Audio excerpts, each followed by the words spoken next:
இதோட பேர் என்னன்னு பாத்தீங்கன்னாக்கா ஜீரோ எனர்ஜி கூலிங் சேம்பர். எல்லாரும் வீட்டுல ஃப்ரிட்ஜ் வச்சிருக்கீங்களா?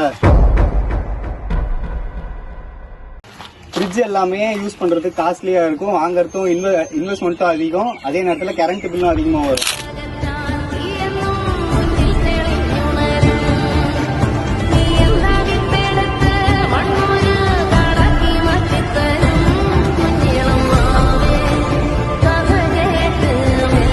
எல்லாரும் வீட்டுல ஃப்ரிட்ஜ் வச்சிருக்கீங்களா?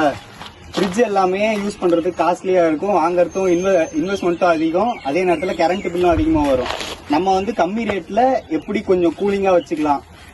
சாதாரணமா இருக்க டெம்பரேச்சர் நம்ம ஏரியால 35 டிகிரி வரைக்கும் வரும்.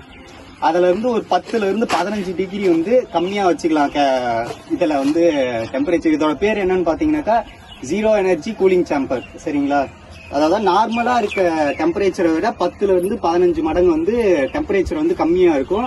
ஹியூமிடிட்டி வந்து அதாவது ஈரப்பதம் வந்து 95 டிகிரி வரைக்கும் இருக்கும். ஓகேங்களா?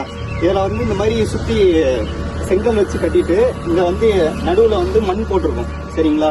மண்ணு போட்டு இதை ஃபுல்லா தண்ணி ஊத்திடுவோம். தண்ணி ஊத்துறதுனால இதுலயும் ஈரப்பதத்தை வந்து தக்க வச்சுக்குவோம். அடியில வந்து பாத்தீங்கன்னா மண்ணு போட்டுருவோம். நம்ம மண்ணு ஏரி மண்ணு தெரியுங்களா? அது நல்லா தண்ணியும் பிடிச்சி வச்சிருக்கோம், நம்மளுக்கு தெரியும். அடியில வந்து ஏரி மண்ணு போட்டு மேல தார்பாய் போட்டுடுறோம். தார்பாய் போட்டு நல்லா தண்ணி தெளிச்சு வச்சுடுறோம். அதுக்கப்புறம் பாத்தீங்கன்னா இங்கேயும் சுத்தி தண்ணி இது பண்ணிடுறோம். அது வந்து தண்ணியை நல்லா அப்சர்வ் பண்ணிட்டு ஈரப்பதத்தை வெளியிடும், அதே நேரத்துல உள்ள வந்து கூலிங்காகவும் வச்சிருக்கோம்.